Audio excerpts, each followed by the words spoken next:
Covid प्रबंधन देश में और दुनिया में सराहा गया है,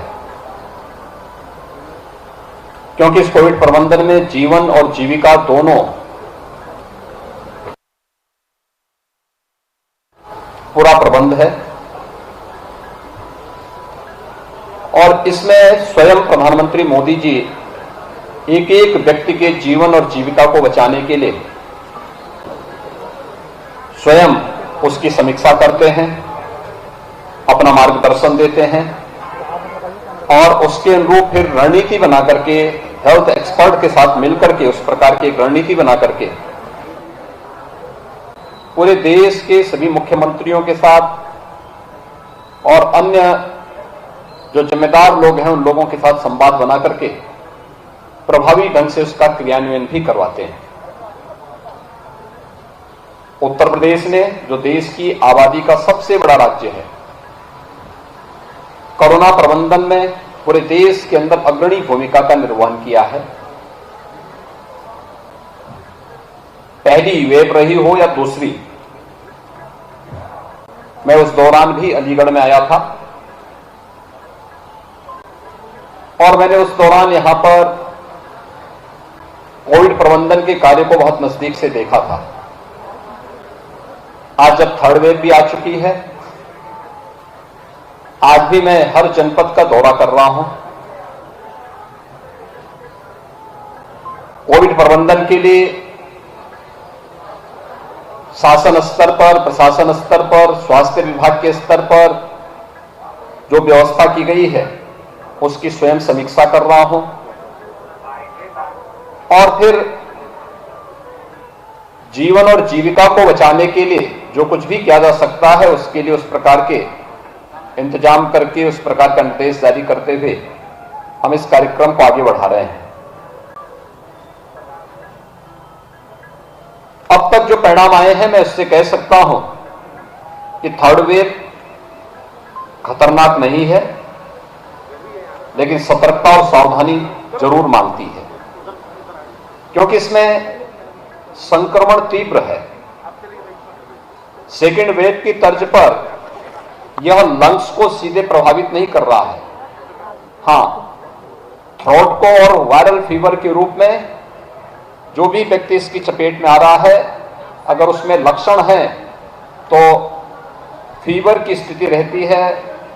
तीसरे से 5वें दिन व्यक्ति की रिपोर्ट नेगेटिव आ जाती है, जबकि सेकेंड वेव में 15 से दिन से लेकर के 1 महीने का समय लग रहा था और लंग्स बुरी तरह प्रभावित हो रहे थे और उसी में तमाम मरीजों की मौतें भी हो रही थी। ऑक्सीजन की किल्लत देखने को मिल रही थी। आज के इस अवसर पर जब हम लोग यहां पर देखने को आए हैं, यह थर्ड वेव उतनी खतरनाक नहीं, सतर्कता और सावधानी मांगती है और सतर्कता और सावधानी की दृष्टि से आज हम सब प्रदेश के अंदर इस प्रबंधन के कार्यक्रम के साथ जुड़े हुए हैं। पूरे प्रदेश के अंदर भी और अलीगढ़ में भी मैं देख रहा था एक जैसे सिनेरियो है, यानी कुल एक्टिव केस हैं उसमें से मुश्किल से 1% भी लोग हॉस्पिटल में नहीं हैं और जो लोग हॉस्पिटल में भी हैं तो उन लोगों की स्थिति खतरनाक नहीं है, यानी उन्हें वेंटिलेटर या ऑक्सीजन की आवश्यकता नहीं, बल्कि उन लोगों को सामान्य नॉर्मल स्थिति में भी आप उन्हें उपचार की सुविधा दे सकते हैं। बहुत सारे ऐसे पेशेंट हैं जिनको ऑक्सीजन या घर में सेपरेट होम आइसोलेशन में होने के कारण, घर में सेपरेट व्यवस्था न होने के कारण उन्हें वहां पर ऑक्सीजन की सुविधा या फिर सामान्य रूप से सेपरेट व्यवस्था देने के लिए उन्हें आइसोलेशन की दृष्टि से हॉस्पिटल की सुविधा दी गई है और इसीलिए 1% से भी कम लोग हॉस्पिटल में हैं। शेष अपने आप होम आइसोलेशन में शेष लोगों का उपचार सफलतापूर्वक हो रहा है और लोग बहुत अच्छे ढंग से तीसरे से 5वें दिन नेगेटिव होकर के घर को जा सकते हैं। इसमें सबसे बड़ी भूमिका का निर्वहन किया है वैक्सीनेशन ने। हम सब आभारी हैं। प्रधानमंत्री मोदी जी ने देश को 2 वैक्सीन दी हैं। स्वदेशी वैक्सीन किसी महामारी के लिए पहली बार भारत के अंदर देखने को मिली है और ये स्वदेशी वैक्सीन बहुत प्रभावी है। भारत की वैक्सीन, भारत में बनी हुई, ये दोनों वैक्सीन बहुत प्रभावी है। दुनिया ने इसे सराहा है। आज हमें बताते हुए प्रसन्नता है कि भारत लगभग 160 करोड़ वैक्सीन के डोज दे चुका है। उत्तर प्रदेश के अंदर 16 यानी 24 करोड़ 54 लाख से अधिक डोजेज हम लोग अब तक वैक्सीन के दे चुके हैं। और इसमें से अगर मैं अलीगढ़ की बात करूं तो अलीगढ़ में 32,77,000 से अधिक वैक्सीन की डोजेस दी जा चुकी हैं। जो यहां पर अगर फर्स्ट डोज को हम देखें तो यहां पे लगभग 96% लोगों को फर्स्ट डोज लगाई जा चुकी है। यहां पर 56 यानी 57% लोगों को दूसरी डोज भी दी जा चुकी है।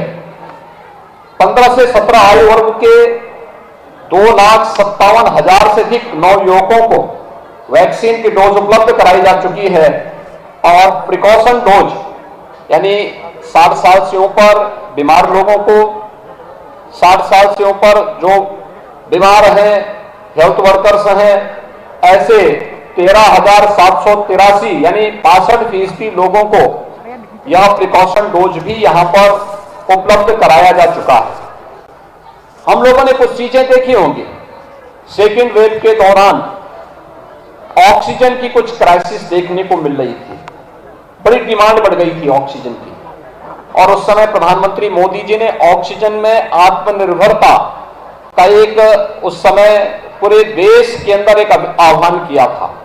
और मुझे बताते हुए प्रसन्नता है कि आपके जनपद अलीगढ़ में 11 ऑक्सीजन प्लांट स्थापित हुए, जिसमें हमारा जो दीनदयाल उपाध्याय हॉस्पिटल है, इस हॉस्पिटल में 2 ऑक्सीजन प्लांट क्रियाशील हैं, बहुत अच्छे ढंग से काम कर रहे हैं।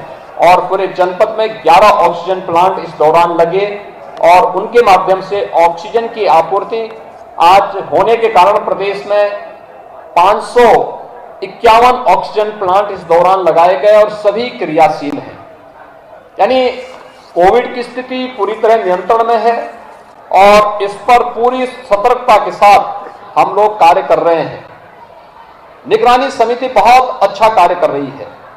निगरानी समिति खासतौर पर डोर टू डोर स्क्रीनिंग करना, मेडिसिन किट उपलब्ध करवाना, हर एक व्यक्ति को मेडिसिन किट उपलब्ध करवा करके 24 घंटे के अंदर हर संदिग्ध व्यक्ति की रैपिड रिस्पांस टीम से जांच करवाना, यह कार्य निरंतर चल रहा है। मेरा आज यहां पर मैं स्वयं अलीगढ़ दौरे पर आया हूं तो इस कोविड हॉस्पिटल का भी मैंने निरीक्षण किया है और मैं यही आह्वान करूंगा जनपद वासियों से कि भागने की आवश्यकता नहीं, डरने की आवश्यकता नहीं, बल्कि सतर्कता और सावधानी की आवश्यकता है। बुजुर्ग लोग, बीमार लोग, बच्चे, गर्भवती महिलाएं, कमजोर इम्यूनिटी के लोग, ये अनावश्यक घर के बाहर न निकलें। शेष अन्य लोगों को घर के बाहर निकलना हो तो मास्क जरूर लगाएं। अनावश्यक भीड़ भाड़ वाले स्थानों में जाने से बचें। जिन लोगों ने वैक्सीन ले ली है वे लोग अपना वैक्सीन की दोनों डोजेज यथासमय समय ले लें। जो लोग नहीं ले हैं वे जरूर ले लें, क्योंकि वैक्सीन यह सुरक्षा कवच है। सतर्कता के लिए हमारी निगरानी समितियां और पब्लिक एड्रेस सिस्टम के माध्यम से जागरूकता का एक बृहद कार्यक्रम भी चल रहा है। हर व्यक्ति के जीवन और जीविका को बचाने का जो एक अभियान है, उस अभियान के साथ हम सब जुड़ेंगे। और इसी भाव के साथ आज मैं यहां पर आया हूं और मुझे विश्वास है कि पहली और द्वितीय लहर की तर्ज पर हम तृतीय लहर जो ओमिक्रॉन के रूप में आई है, इस पर भी प्रभावी नियंत्रण करने में प्रदेश को, देश को सफलता प्राप्त होगी। यह कोरोना के खिलाफ देश की लड़ाई है, हम सबको मिलकर के इसके खिलाफ लड़ना है। हर एक व्यक्ति की जान हमारे लिए बहुमूल्य है और हर एक व्यक्ति की जान को बचाने के लिए, उसकी जीविका को बचाने के लिए हम पूरी तरह प्रतिबद्ध हैं। और इसके लिए हम लोगों ने फ्री राशन की व्यवस्था भी प्रत्येक व्यक्ति के लिए की है।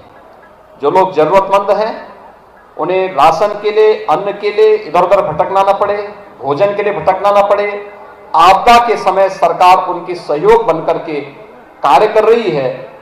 हर एक व्यक्ति के लिए पूरी व्यवस्था की गई है। हमारे पास पर्याप्त मात्रा में बेड्स हैं, ऑक्सीजन की उपलब्धता है, मेडिसिन है, वैक्सीन उपलब्ध है, टेस्टिंग की सुविधा है, सब कुछ मौजूद है। हर व्यक्ति की सहयोग की अपेक्षा इस देश से आवश्यक है। आज के इस अवसर पर मुझे यही सब कहना था। धन्यवाद। सर, करेल से लड़ रहे हैं अखिलेश यादव जी। सर, करेल से लड़ रहे हैं अखिलेश जी, क्या कहना चाहेंगे? हाँ,